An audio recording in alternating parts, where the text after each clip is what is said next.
Hey everyone, today we have the Hovsco Hovbeta 20-inch folding electric e-bike with 4-inch fat tires. But before we take it out on the road and ride it, let's talk about some of the specs first. The Hovbeta comes with a 750 watt motor that peaks at 1300 watts. The battery is a 48 volt 15 amp hour battery and comes with a 3 amp fast charger that can charge the battery in 4 hours. The Hovbeta has a smart, easy to read LCD color display. The crank set is 165 millimeters with a 42 tooth chain ring. It has a 7-speed cassette with a Shimano derailleur. The Hovsco Hovbeta has a torque sensor and 5 PAS levels and has an estimated range between 40 and 60 miles. It comes with radius hydraulic disc brakes on 180 millimeter rotors, front and rear. The front fork has 45 millimeters of travel. It has a rack that has a maximum load of 25 kilograms, a brake light, and a headlight. The bike weight with the battery is 66.4 pounds and has a max payload of 450 pounds. So now it's the fun part of the review. It's taking this bike out, taking it for a ride, putting it through its paces, see how a hill climb, see how it'll stop, its comfort level, its maneuverability. So let's just get right into it.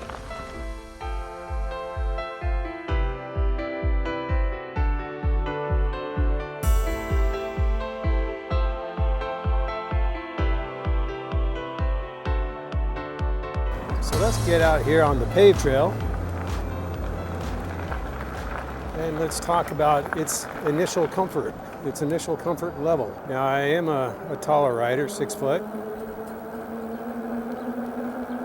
So this bike does feel a little small to me, but that could be a good thing for a lot of people, even taller riders. I can still move the seat up, I can still move the handlebars up, but I'm in a pretty decent, comfortable riding position right now. And the one thing I do really love about this is its low step through.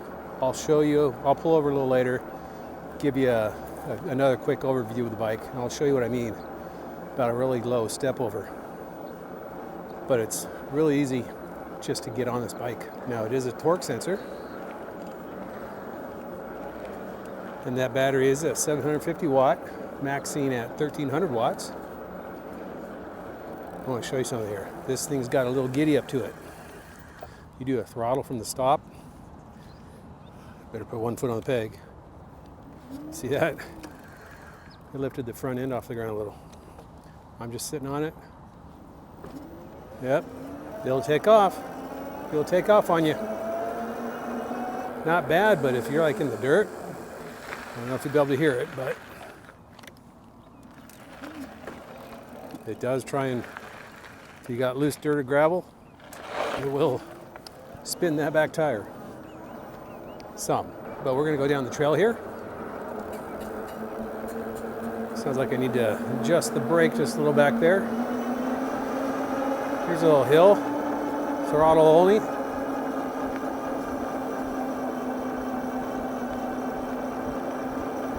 (17, 18 miles an hour to the top. Now I do have this unlocked, so let's see how fast it'll take me. Let's see if it'll get me to the 28 miles an hour.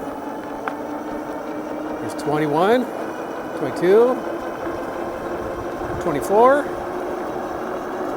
25, 26, 27, 28. There you go. 28, and the motor backs off some. So not bad for a smaller 20-inch wheel bike. Now I really think this is going to be another great bike for RVers, because the bike folds in half, the handlebars fold down, the pedals fold in, and it gives you a really nice small package to work with if you have tight spaces. So I see this as an excellent bike for RVers, people who have maybe apartments or houses with only a little space to store it in. But I can see this ripping around the campground, heading to the camp store, picking up some groceries, picking up a bag of ice, We're just cruising around the national park and seeing the sights. And I do like the fact that this has a top mount battery instead of a underneath the frame mounted battery. And I'll point that out to you when I stop. The other thing I do like is this display. It is a color LCD display, but it's got big numbers on it. And with polarized sunglasses, I can still see everything. So that is a big plus right there. Now this is a 7-speed trigger shifter. And it looks like for my preferred cruising, I'm in 7th gear. That's the gear I feel like I'm giving some effort along with the motor. And if I do push a little harder, it will pick up.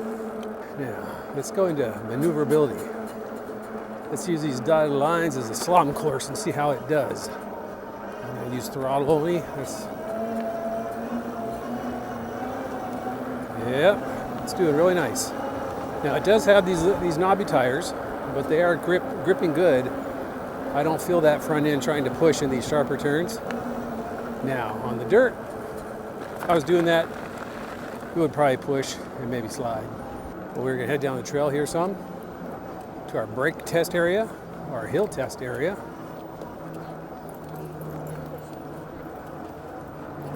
And the overview area. All right, let's go back to rider comfort here real quick. Now, the front forks are by Zoom. They have 45 millimeters of travel, and they are doing a fine job of soaking up the little imperfections in the trail. But with that being said, this seat, for me, is hard. It would definitely benefit from a suspension seat post, and one of my favorite comfort seats. But take that with a grain of salt because I am a heavier rider and it may be perfectly fine for you. We're going to get up here past these people and we're going to try the PAS levels. We're going to test it and see if the throttle in the PAS level dictates the speed. Oh, okay. A little snaky in the trail there. It's that time of year. Okay, so I'm going to go down the PAS 1 right there. Start from and we're going to go. Is it going to get everything it got? It looks like it's going to give everything it's got. I'm already up to 20 miles an hour and it's still going. Okay. So, it doesn't matter what PAS level in, throttle overrides and gives you everything. Now let's try that again. Pedaling. So I'm in first gear, PAS 1. And we are just cruising at 6 miles an hour. Let's see what happens if I put in a PAS 2. I felt a little increase, I better shift some. So we got 8 miles an hour. 3. Yep, better shift again. I'm just gonna take it all the way back to 7. That's 10 miles an hour.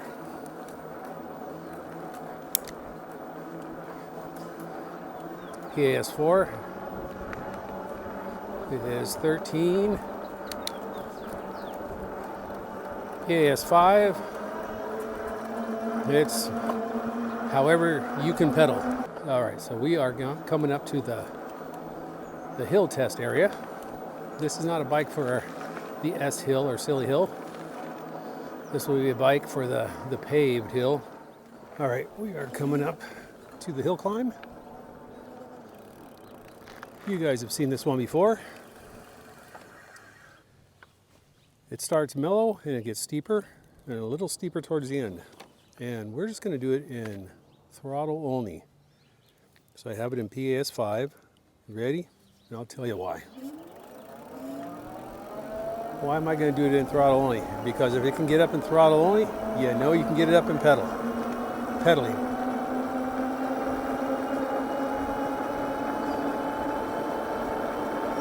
Gaining speed still on the lower part of the hill. 21.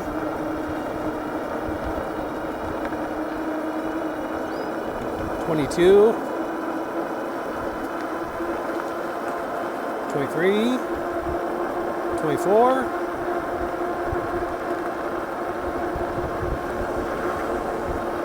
And now it gets steeper. Might be able to hear it backing off. 20 miles an hour. 19, 18. Now it's a steeper part of the hill. 17. 16. 15 right at the top.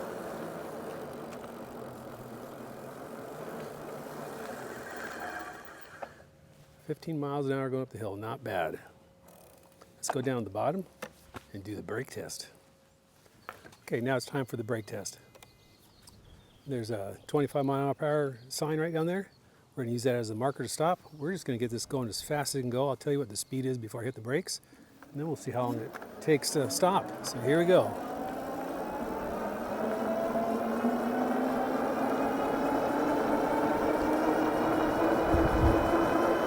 Okay, we're at 24 miles an hour. Ready? Go. All right, without locking up. There it is. There's the bike. There's the sign. Let's count it off. All right, we got 1, 2, 3, 4, 5, 6, 7, 8, 9, 10, 11, 12, 13, 14, 15, 16, 17, 18, 19, 20, looks like 21. 21 feet at 24 miles an hour with a 260-pound rider. I don't think that's bad. These are radius brakes. I've never heard of these before, but they seem to be doing a pretty good job.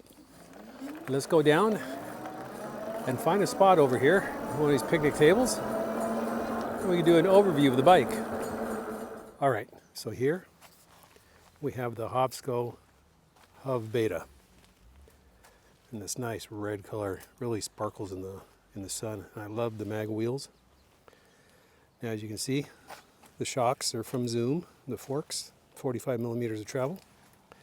This is what I talk about. I liked how it had the battery on the top, so it's easy to get in and easy to get out.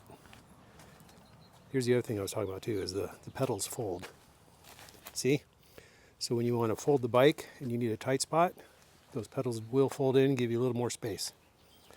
What have we got back here? We have a nice rack. Looks like a nice heavy duty rack, but it holds 25 kilograms. Now, let's talk about the seat. For me, that seat is a bit hard. So for me, I would benefit from a comfort seat and a suspension seat post. But you may not need that. Got these nice knobby tires, of course, plastic fenders. The emblem here almost reminds me of the Ferrari. The emblem and the red. And this is where if you're going to fold it in half, right here, that would open up. You'd fold that in half. And then for the handlebars, this would fold down, and then the handlebars would fold down. We got a nice little headlamp right there. And like I said, the brakes are radius. I've never heard of these brakes before, but they were doing an okay job. And of course, speaking of brakes, they are hydraulic disc on the front and rear. Brake light. And this is a torque sensor. The wheels, they got, say, compass. I like kind of the it's not raised letter, but it's white lettering. I like that. It goes good with the black mag wheels and the red color of the bike. The other thing I wanted to show you is how easy it is to get on this bike. This is one of the lowest step overs I've come across, and it's just easy. Don't have to swing your leg, and you're right on it, and you're ready to go. That's how easy it is. But you did a good job with making that at a nice level. Let's go ahead and take this thing back on the trail and ride us more. Okay, who do I think this bike is for? Well, I think it's for Anybody who needs a compact folding bike with really good power. Do I think it's okay for the senior crowd? I'm going to say the active senior crowd, because this motor does have some pep to it. You can get used to it, but for the beginner, it might be a little surprise. It might give them a little surprise. I see it for the RV enthusiasts who need a bike to put in their RV to get around campground. Anybody who just wants it for riding to the store, riding through their neighborhood, riding to the park. So yes, it's going to fit a wide variety of people. And the quality of the build of this bike seems to be pretty nice. I don't see anything in it that I would question why they did that, or it looks bad here, looks bad there. The fit and finish feels good. The only thing I would probably change for myself, like I said a couple times now, would be getting a more comfortable seat and a suspension seat post. But other than that, I don't see any reason to have to buy any aftermarket accessories to make this better. Maybe a water bottle holder, but I believe you'd have to get one that fits either on your handlebars or on the handlebar stem. Oh, there is a couple bosses down there on the seat post. But if you like this bike, I will have a link to it in my description with a discount code. And right now I have the bike pointed towards home. Now this was just the first initial review familiarization ride with this bike. So there'll be another video coming on this. But in the meantime, you have a great day, great ride, great week, and I will see you on the next video. Bye.